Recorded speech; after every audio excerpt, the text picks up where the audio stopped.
आज का हमारा टॉपिक है यात्रा साहित्य। यात्रा साहित्य, जैसा कि आप सभी जानते हैं दोस्तों, ये topic TGT, PGT, net, assistant professor तक सभी परीक्षाओं में पूछा जाता है, चाहे वो केंद्र की परीक्षा हो या राज्य की परीक्षा हो, यानी केवीएस, एनवीएस, DSSB या फिर हरियाणा, राजस्थान, कोई भी परीक्षा हो उसमें ये आता ही आता है। तो वीडियो को शुरू से लेकर अंत तक अवश्य देखें। नमस्कार दोस्तों, स्वागत है आपका सक्सेस इन हिंदी एकेडमी में। आज हम पढ़ रहे हैं यात्रा साहित्य। इससे पहले भी हमने आदिकाल से लेकर क्रमबद्ध वीडियो डाली हैं, जिसमें मैंने मैराथन क्लास डाली हैं। अगर आप क्रमबद्ध अध्ययन करना चाहते हैं या किसी भी परीक्षा की तैयारी कर रहे हो, चाहे TGT, PGT, net, assistant professor तक, अगर आपने ये संपूर्ण वीडियो देख ली तो आपका संपूर्ण पाठ्यक्रम तैयार हो जाएगा। वो वीडियो भी आप अवश्य देखें इसे देखने के बाद, और चैनल को सब्सक्राइब कर लें, क्योंकि हम निःशुल्क संपूर्ण पाठ्यक्रम प्रोवाइड करवा रहे हैं। टेलीग्राम से अवश्य जुड़े, टेलीग्राम से आप PDF प्राप्त कर सकते हैं, वो भी बिल्कुल निःशुल्क। आज का हम पढ़ेंगे प्रश्न नंबर 154 से 170। निम्नलिखित यात्रावर्तों के लेखक कौन है?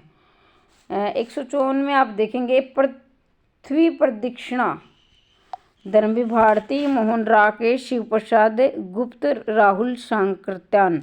तो इसको आप देखिए, सुदर्शन में काफ़ी बार पूछा जाता है, ध्यान से कैसे लिखा जाता है। तो 154 का आपका उत्तर रहेगा ऑप्शन नंबर सी, शिव पृथ्वी प्रदक्षिणा रहेगी, शिव प्रसाद गुप्त। तो जैसा कि आप सभी जानते हैं, हम अपने निजी ज़िंदगी से जोड़कर हम अपनी तैयारी करते हैं। तो देखो, पृथ्वी प्रदक्षिणा, प्रदक्षिणा का आप सभी जानते हैं कि ऐसे चक्कर लगाना होता है। तो शिव प्रसाद गुप्त। अब भाई पृथ्वी कैसे प्रदक्षिणा में घूम रही है, ये सब कौन जानते हैं? शिव प्रसाद, यानी जिसने किस जीव पर शिव की कृपा होगी, यानी जो शिव की भक्ति करता है या शिव को जानता है, उसे ही पता होगा पृथ्वी प्रदक्षिणा गुप्त। ऑप्शन नंबर सी इसका उत्तर होगा। तिब्बत में सेवा, नागार्जुन, शिव प्रसाद सिंह चौहान, राम वृक्ष बेनीपुरी, राहुल सांकृत्यान। तो तिब्बत में 1.25 वर्ष आपका उत्तर रहेगा डी, राहुल सांकृत्यान। ये एक बार इसमें पूछ लिया गया था इंटरव्यू में, KVS के इंटरव्यू में पूछा गया था ये शुद्ध लिखवा कर। तो ये देखिए, क्योंकि बहुत सारे अभ्यर्थी इसको ऐसे लिखते हैं, आधा सह लगा देते हैं, तो ये गलत रहेगा, ये सही है। ठीक है, तो ऑप्शन नंबर डी इसका राहुल सांकृत्यान, तिब्बत में 1.25 वर्ष। यानी ये देखो, यात्रा साहित्य, यात्रा उसे कहते हैं जैसे आपने कहीं आप घूमने के लिए गए और वहाँ आपने शुरू से लेकर अंत तक क्या क्या अनुभव किया, क्या क्या चीज़ें देखी, अपना दृष्टिकोण, अपना एक्सपीरियंस जिसको बोलते हैं, अपना अनुभव भी लिखते हैं। भाई यहाँ से इतने मतलब यहाँ से इतने किलोमीटर हमने ये यात्रा की, इस जगह पर वो स्थान है, और यहाँ या ऐसा इसका वायुमंडल है, ऐसा उनका खान पान, रहन सहन है। संपूर्ण अपना अनुभव इसमें होता है, जिसमें खान पान से लेकर रहन सहन, अनुभव, वहाँ की शिक्षा, वहाँ की व्यवस्था, सब कुछ इसमें होता है। तो तिब्बत में 1.25 वर्ष राहुल सांकृत्यान ने जो बिताए हैं उसका इसमें वर्णन किया गया है। और आप सभी जानते हैं उसे राहुल सांकृत्यान को यायावरी भी कहा गया है, मतलब कि ये घुमक्कड़ प्रवृत्ति के थे, घूमते रहते थे। एक नागार्जुन भी थे जो घुमक्कड़ प्रवृत्ति के थे, राहुल सांकृत्यान भी, दोनों को घूमने का बड़ा शौक था और नई नई चीज़ें देखने, उनका अनुभव प्रकट करने का। उत्तराखंड के पथ, उत्तराखंड के पथ देखेंगे आप, राहुल सांकृत्यान, इलाचंद्र जोशी, मंगलेश ढबराल, शेखर जोशी। 156 का आपका उत्तर रहेगा option number A, Rahul Sankrityayan, Uttarakhand के पथ। यानी इस नाम से ही प्रतीत हो रहा है कि जो उत्तराखंड की जो यात्रा थी, उनके पथ पर क्या क्या उनका अनुभव था, राहुल सांकृत्यान ने इसमें इसका अनुभव किया है। पैरों में पंख बांधकर, अमृत राय, राम वृक्ष बेनीपुरी, अज्ञे निर्मल वर्मा। तो 157 का आपका उत्तर रहेगा ऑप्शन नंबर बी, राम वृक्ष बेनीपुरी। देखो भाई, आप यहाँ थोड़ा सा काल्पनिक रूप से देखेंगे, पैरों में पंख बांधकर। अब क्या है, जैसे पैरों में पंख बांधकर, अब पैरों में पंख से कौन उड़ता है? पक्षी उड़ते हैं, और जो पक्षी होते हैं वो कहाँ बैठते हैं? वृक्षों पर बैठते हैं। यानी कि जो जिनके पंख होते हैं, तो वो क्या है, वो ज़्यादातर क्या, अब देखो भाई, अब इंसान है वो तो पृथ्वी पर घूमेगा, क्योंकि भाई जाहिर सी बात है उनके तो पंख। अब पक्षी है वो ज़्यादातर वृक्षों पर ही अपना जीवन बिताते हैं, क्योंकि भाई उन्हें वो क्या है, भगवान ने ऐसी उनको बनाया है, इस प्रकार बनाया है, उनके पंख लगाए हैं तो उड़ेंगे। तो पैरों में पंख बांध कर राम वृक्ष बेनीपुरी। अब ध्यान दीजिए, यहाँ प्रश्न दो प्रकार से बन सकता है। एक प्रकार से तो प्रश्न ये बनेगा, ये भी आ सकता है कि पैरों में पंख बांधकर किसकी रचना है, तो सीधा इसका उत्तर होगा राम वृक्ष बेनीपुरी। दूसरा ये प्रश्न ये बन सकता है, भाई पैरों में पंख बांधकर यात्रा है या संस्मरण है, कहानी है, नाटक है, क्या है, तो इस प्रकार से भी आपको इस प्रश्न को तैयार करना है। इसकी रचना है राम वृक्ष बेनीपुरी की। क्या है ये, यात्रा साहित्य हम पढ़ रहे हैं, यानी जितने भी आज की वीडियो में हम करेंगे यात्रा साहित्य पढ़ेंगे, तो यात्रा साहित्य हम पढ़ रहे हैं, तो इसमें यात्रा साहित्य राम वृक्ष बेनीपुरी। ठीक है। अरे यायावर रहेगा याद, इसमें है कृष्णा सुबती, शिवानी, अज्ञे, नेमिचंद्र जैन। तो देखो, अरे यायावर रहेगा याद कृष्णा सोबती की है, शिवानी की, अज्ञे की, नेमिचंद्र जैन की। 158 का आपका उत्तर रहेगा सी, अज्ञे। अरे यायावर रहेगा याद। अब यायावर का मैं पहले ही बता चुकी, यायावर का मतलब होता है घूमना। अब कहीं घूमने गए तो आपको वहाँ याद तो रहेगी ना, भाई हम वहाँ गए थे। अब आपको कभी भी आप घूमने गए हो, बचपन में भी आप कहीं गए होंगे तो भी आपको हम वहाँ गए थे ऐसा सा हुआ था, तो हमारी यादों में, जैसे साइकोलॉजी में भी कहा जाता है ना कि साइकोलॉजी में कि बच्चों को घूमकर ऐसी चीज़ों को प्रत्यक्ष रूप से दिखाओ ताकि लंबे समय तक याद रहे, उसे रटवाओ मत। तो वही बात है, अरे याद रहेगा। आपसे कोई पूछे अरे वो याद रहेगा, तो आप काफ़ी समय गए हो, बचपन में गए हो, तो आपको कहेगा हाँ गए थे लेकिन थोड़ा थोड़ा याद है, अब याद नहीं है। तो आगे का मतलब, जहाँ आगे का मतलब है जिसके बारे में जानकारी नहीं हो, तो आपको ना, अरे हाँ आगे पर अब मुझे याद नहीं है, आगे मतलब अब पहले गए थे अब मुझे याद नहीं है। अरे यायावर रहेगा याद, तो आगे मतलब अब मुझे जानकारी नहीं है, पहले थी। तो आगे इसकी रचना रहेगी, ये है यात्रा साहित्य। और ये किसकी रचना है, किसका यात्रा साहित्य, आगे का। देखिए भाई, चैनल को सब्सक्राइब कर ले। अगर आपको वीडियो पसंद आ रही है तो क्यों, निरंतर आपको क्लास मिलती रहेगी। PDF भी आपको निःशुल्क प्रोवाइड करवाएंगे, टेलीग्राम पर आप इसे प्राप्त कर सकते हैं, तो टेलीग्राम से जुड़ना ना भूलें। सागर की लहरों, मुक्तिबोध, निराला, मोहन राकेश, भगवती शरण उपाध्याय। तो यहाँ देखिए, सागर की लहरों पर ये है रचना, सागर की लहरों पर 159 का आपका उत्तर रहेगा डी, भगवती शरण उपाध्याय, सागर की लहरों में। अब क्या है, जैसे मतलब साधु संत ऐसे होते हैं जो मतलब कि पहाड़ों में जाकर भगवान की शरण में जाते हैं, भक्ति करते हैं। तो क्या है, अब आपको सागर की लहरों में क्या है, भक्ति, सागर की लहरों में क्या कर रहे हैं, भक्ति कर रहे हैं। उपाध्याय का मतलब होता है जिसने भाई शास्त्रीय ज्ञान हो या बहुत किसी भी किसी भी ज्ञान को गहनता से, गूढ़ता से अध्ययन किया हो। तो ये सागर की लहरों में क्या है, भगवती। सागर की लहरों में कौन कर रहा है, भक्ति कर रहा है, तो भगवती शरण उपाध्याय। गोरी नजरों में हम, प्रभाकर माचवे, कमलेश बनारसी चतुर्वेदी, मोहन राकेश। गोरी नजरों में हम, तो 160 का उत्तर रहेगा आपका ए, प्रभाकर माचवे। गोरी नजरों में हम, प्रभाकर माचवे। अब गोरी नजरों में हम, अब क्या है देखो, गोरी नजर। अब सुबह सुबह क्या होता है, जैसे प्रभा का मतलब होता है सुबह, सुबह का जो समय होता है प्रभा, जैसे धुंधली धुंधली थोड़ा थोड़ा सुबह, यानी कि सूरज निकलने वाला होता है, और रात्रि जो बीतती है उसी उसको बोलते हैं प्रभाकर। तो ये है कि जो नज़रों में, अब प्रभाकर क्या है, हमारी नज़रों में होता है, जैसे मतलब गोरा, जैसे अंधेरा होता है ना, तो थोड़ी गोरी गोरी सुबह होती है, यानी थोड़ा उजाला होता है। तो गोरी नज़रों में हम क्या है, प्रभाकर माचवे। कश्मीरी रात के बाद, कश्मीर रात के बाद, जैनेन्द्र, कमलेश्वर, मुक्तिबोध, नागार्जुन। तो 161 का आपका उत्तर रहेगा बी, कमलेश्वर। कश्मीर रात के बाद, वैसे तो कैसे कश्मीर, जैसे बहुत सारे अभ्यर्थी जैसे वर्णों के साथ जोड़कर पढ़ते हैं, तो क्या कश्मीर कैसे कमलेश्वर भी याद कर सकते हैं, या फिर ऐसा भी याद करें कश्मीर रात के बाद। जैसे कमलेश्वर है, वो कहाँ है, कश्मीर घूमने गया है, और कश्मीर जो घूमने गया, उसने वहाँ वो रात को रुका, और तो उसने वहाँ अनुभव किया भी रात को ऐसा ऐसा कश्मीर का वातावरण होता है, और ये यहाँ के लोग ये करते हैं या इस प्रकार से रहते हैं, रहन सहन वहाँ का, रात रखा। उन्होंने कितने मतलब किस प्रकार रात बिताई कमलेश्वर ने कश्मीर में, तो उसका वर्णन है। तो कश्मीर रात के बाद कैसे कश्मीर कैसे कमलेश्वर भी आप इसे याद कर सकते हैं। देखिए अभी वीडियो आपको बड़ी चाहिए नहीं, मैराथन चाहिए, थोड़ी सी लंबी या छोटी भी नहीं, हम तो इतना नहीं पढ़ पाते हैं प्रतिदिन, तो वो भी आप कमेंट बॉक्स में अवश्य लिखें ताकि मैं आपके हिसाब से मेरा करवाने का मतलब ये है कि आपको आपकी सुविधा के अनुसार मैं करवाऊंगी। तो कमेंट बॉक्स में अवश्य लिखें कि प्रश्न ज़्यादा होने चाहिए या इतने ही ठीक है। आखिरी चट्टान तक राघे राघव राहुल शांकरत्यान और मोहन राकेश कमलेश्वर। आखिरी चट्टान तक 162 का रहेगा मोहन राकेश। आखिरी चट्टान तक मोहन राकेश भी, आखिरी चट्टान तक क्या क्या मोहन राकेश ने क्या किया, आखिरी चट्टान तक मोहन राकेश।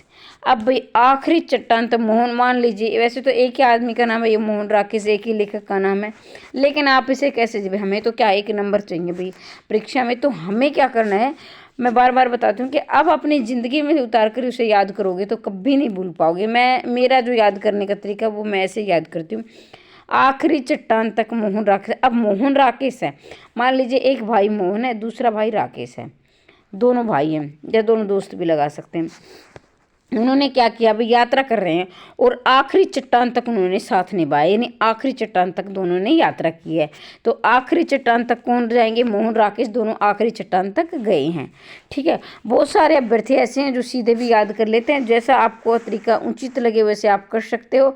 लेकिन भाई मैं तो दोनों ही तरीके से, मतलब कि जो कुछ अभ्यर्थी जोड़ कर करते हैं, अपना अपना तरीका है, आप अपने हिसाब से भी जोड़ सकते हैं। एक बूंद सहसा उछली शकुंतला माथुर, शिवानी मुक्तिबोध अग्गे। एक बूंद सहसा उछली, 163 का आपका उत्तर रहेगा डी अग्गे। एक बूंद सहसा उछली। ये यात्रा साहित्य पढ़ रहे हैं, मैं बार बार बता देती हूँ कि आप कंफ्यूज हो जाए, यात्रा साहित्य है अग्गे। अब आपसे कोई पूछे एक बूंद सहसा उछली, मतलब जैसे आपने देखा होगा, मान लीजिए ये सागर है, ऐसे ऐसे पानी बहता है, और मुझे मेरी पेंटिंग इतनी अच्छी नहीं है फिर भी थोड़ा सा ध्यान देंगे। मान लीजिए इस तरह है, और क्या है, जैसे पानी की बूंद एक बार उछल के ऐसे नीचे आ जाती है, और आप घूमने गए हो, आपके दोस्त आपके पास खड़े, तो अब एक बूंद सहसा उछली, जैसे पानी उछल कर नीचे जाता है, तो कई बार क्या होता है कि जैसे कई बार हमारा ध्यान इधर उधर तो हम नहीं देख पाते हैं, और एक देख लेता है, मान लो एक ने नहीं देखा तो वो दूसरा के अरे अभी आपने देखा एक बूंद सहसा उछली, तो अग्गे मुझे जानकारी नहीं है, अभी मैंने नहीं देखा, मतलब अग्गे मैं नहीं जानता उछली या नहीं उछली। अब अचानक कोई चीज़ उछलेगी तो कोई देख लेगा, कोई नहीं देख पाएगा, क्योंकि हो सकता है कोई एकाग्रता ध्यान एकाग्र है या नहीं है। तो एक बूंद से ऐसा उछली बोलेगा, अग्गे नहीं, मैं नहीं जानता, आगे मुझे जानकारी नहीं है। एक बूंद से ऐसा उछली यात्रा साहित्य किसका है, अग्गे का। आंखों देखा और पाकिस्तान काफ़ी महत्वपूर्ण यात्रा साहित्य हैं, थोड़े हैं और लेकिन इतने हैं कि वैसे तो बहुत यात्रा साहित्य हैं, चाहे कितने भी करवा लो, लेकिन जो परीक्षा की दृष्टि से महत्वपूर्ण है वो मैं आज करवाऊंगी आपको। यहाँ से तो प्रश्न बनता ही बनता है, तो कम से कम ये तो जरूर आप याद करें। वैसे आपके पास बहुत सारी बुक होंगी, उनसे भी आप याद कर सकते हैं, तो वो भी क्या, बहुत जल्दी ही असिस्टेंट प्रोफेसर हरियाणा में वैकेंसी आने वाली है और अच्छी मात्रा में आएंगी, तो अपनी तैयारी निरंतर जारी रखें।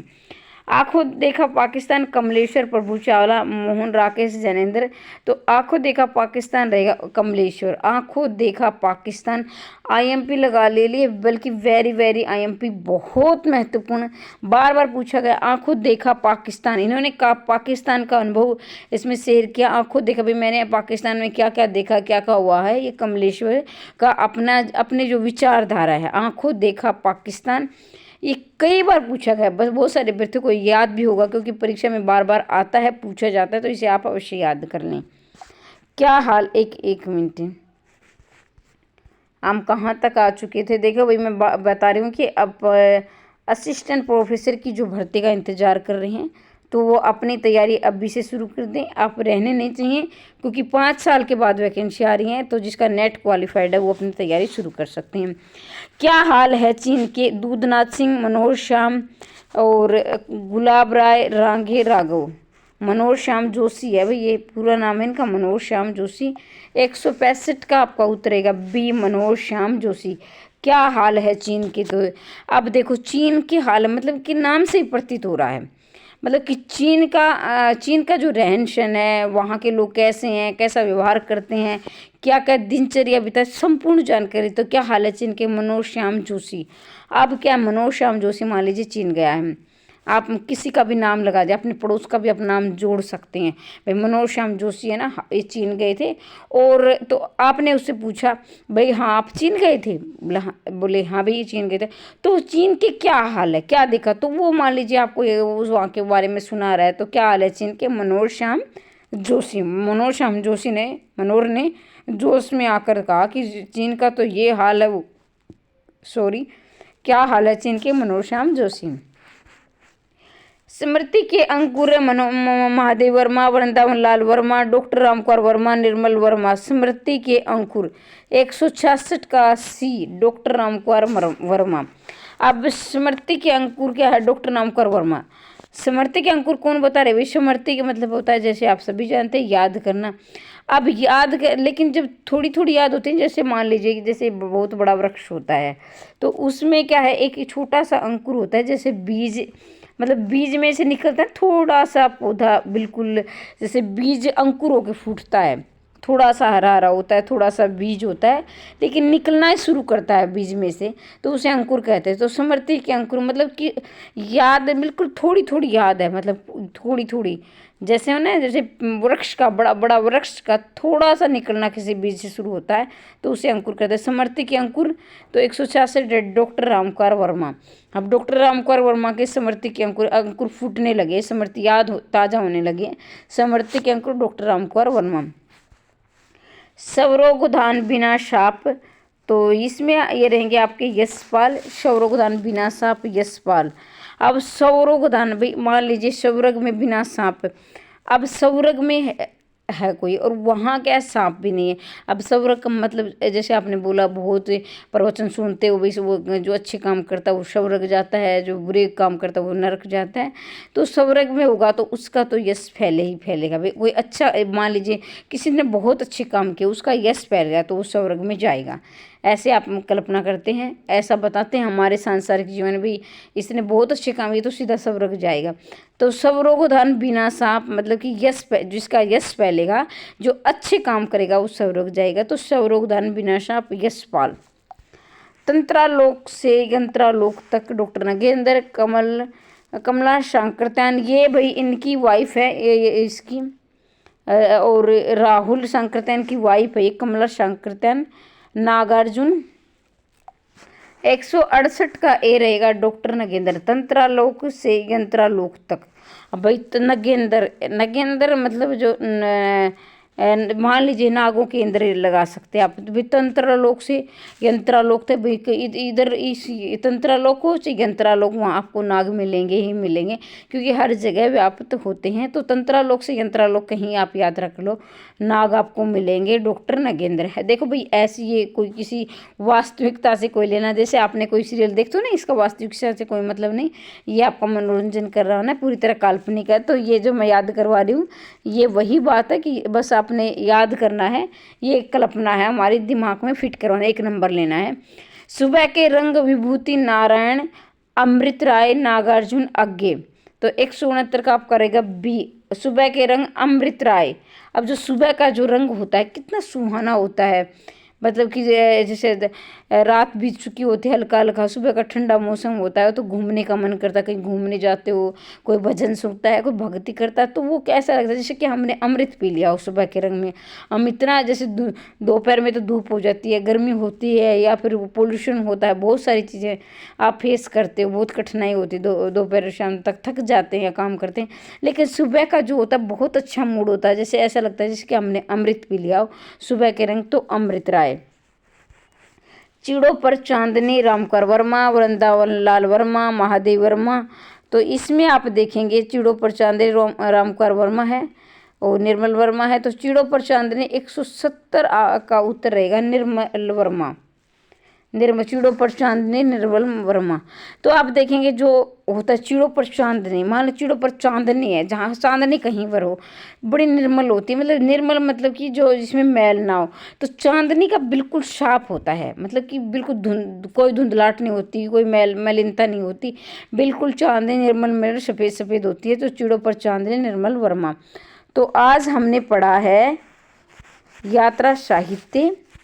आपको ये यात्रा साहित्य कैसे लगे कमेंट बॉक्स में अवश्य लिखें, और इसी तरह हम क्लास जारी रखें या फिर क्लास को लंबा करें, थोड़े और ज़्यादा प्रश्न करें, कमेंट बॉक्स में अवश्य लिखें।